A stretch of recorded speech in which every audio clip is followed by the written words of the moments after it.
Hi, we're group 22751 measurement of the bulk refractive index of a contact lens, and we're a multidisciplinary senior design group at RIT.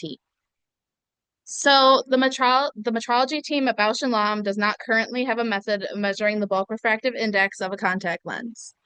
The refractive index is a necessary component that helps ensure the contact lens will function properly. The current device that Bausch& Lomb uses destroys the contact lens during testing and takes our measurement from the surface of the contact lens that can lead to inaccurate measurements.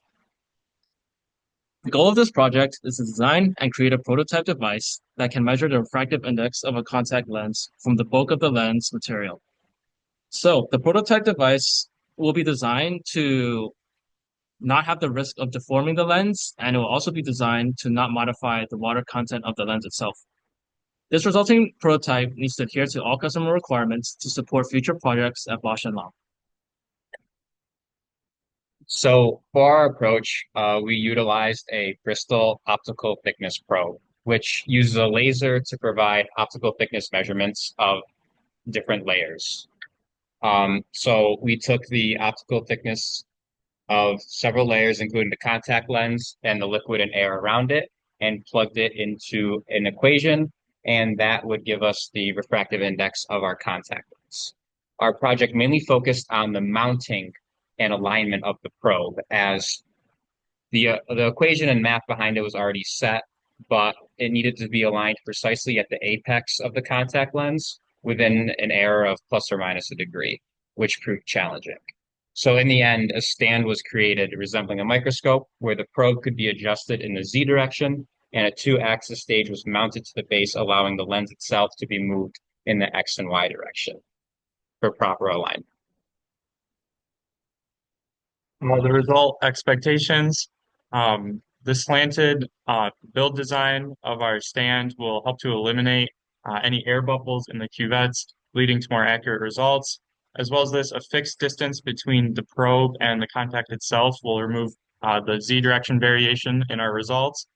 And we expect consistent measurements near our target parameters, as well as an accurate output. So some of the sticky details are the measuring accuracy of our data. So not necessarily that we're measuring it wrong or that we're not getting accurate data, but it does need to be tested more. We need a lot more data gathered and collected through multiple tests to verify that a device is working within the range that we want it to. Another sticky point is single point versus multi-point measurements. Right now, we are just focusing on single point. Once we get that verified and that it's accurate and then we have a system that works for it, we can move to multi-point. However, this is going to be somewhat of an issue because the probe requires the laser to be perpendicular to the surface that you're measuring. So you would need something that either flattens the contact or can move in a gyroscopic type way with a custom cuvette that's dome shaped. So there are a lot of components that need to be thought about for that. And another sticky detail is the consistency of the conditions when we're measuring, which can lead to a lot of variations in our results, i.e. the temperature, even small differences in the degree can cause a different outcome. Different cuvettes have shown to have different refractive indexes, and that can have an impact on our measurement as well as the distance from the apex. We want to test to see if there's differences between the same measurements when we're just a few different distances away.